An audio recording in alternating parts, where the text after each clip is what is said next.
Hi అండి. అందరికీ నమస్కారం. Welcome back to my channel. ఈ వీడియోలో ఇప్పుడే అందిన వార్త. సంచలన తీర్పు విడుదల అండి. సుప్రీంకోర్టు సంచలన తీర్పు. పూర్తి వివరాలు వీడియోలో తెలుసుకుందాం. వీడియోని ఎక్కడే గానీ స్కిప్ చేయకుండా ఎండ్ వరకు చూడండి. అప్పుడే ఇన్ఫర్మేషన్ పూర్తిగా అర్థమవుతుంది. వీడియో చూస్తున్న ప్రతి ఒక్కరు వీడియోకి లైక్ చేయండి. వీడియోని తోటి మిత్రులతో అయితే షేర్ చేయండి. కొత్తగా మన ఛానల్ చూస్తున్నవారు సబ్స్క్రైబ్ చేసుకోకుంటే వెంటనే మన ఛానల్ అయితే సబ్స్క్రైబ్ చేసుకోండి. దీని ద్వారా నేను చేసే లేటెస్ట్ వీడియోస్ అన్నీ మీ వరకు రీచ్ అవుతాయి. ఇక ఆలస్యం చేయకుండా వీడియోలోకి వెళ్ళిపోదాము. భారత ప్రధాన న్యాయమూర్తి సిజేఐ జస్టిస్ సంజీవ్ ఖన్నా కొత్త రోస్టర్ విధానాన్ని ప్రవేశపెట్టారు.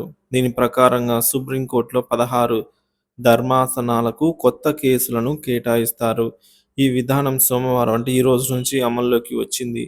ఈ విధానం సోమవారం అంటే ఈ రోజు నుంచి అయితే అమల్లోకి రావడం జరిగింది. తొలి 3 ధర్మాసనాలు సీజేఐతో పాటు మరో ఇద్దరు సీనియర్ న్యాయమూర్తులైనటువంటి justice Surya Kant, justice B R Gavai నేతృత్వంలోని బెంచ్ ప్రజా ప్రయోజనాల వ్యాజ్యాలు, పౌరుల లేఖల ఆధారంగా ఉత్పన్నమయ్యే పిటిషన్లను వింటాయి.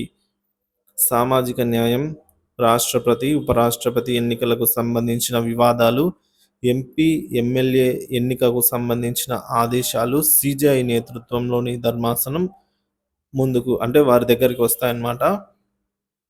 ఇక జస్టిస్ సూర్యకాంత్ నేతృత్వంలోని ధర్మాసనం కూడా కొన్ని ఎన్నికల సంబంధిత వ్యాజ్యాలను ఆలకిస్తాయి. కొత్త కేసులను సీనియర్ న్యాయమూర్తుల నేతృత్వంలో 16 ధర్మాసనాలకు సబ్జెక్టుల వారీగా అయితే కేటాయింపు చేస్తారు.